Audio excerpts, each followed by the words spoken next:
गणित प्लसमध्ये तुमचं स्वागत आहे. मुलांनो, 1 ते 100ची बेरीज करायला कॅल्क्युलेटर लागेल का? नाही, फक्त डोकं चालवा. फक्त 3 सूत्रे लक्षात ठेवा आणि कोणतीही क्रमवार संख्याची बेरीज सेकंदात करा. 1 नैसर्गिक संख्या, 2 समसंख्या आणि 3 विषम संख्या. आता नीट ऐका.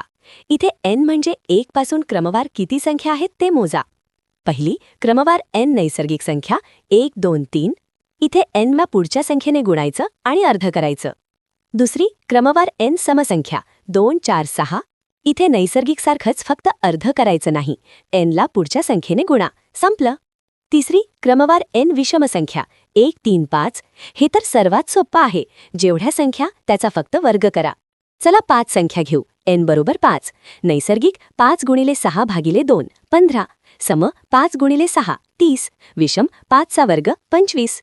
नैसर्गिकला भागिले 2, समला फक्त गुणाकार आणि विषमला फक्त वर्ग. अशाच सोप्या ट्रिकसाठी गणित प्लसला आत्ताच फॉलो करा. गणित आता हसत खेळत.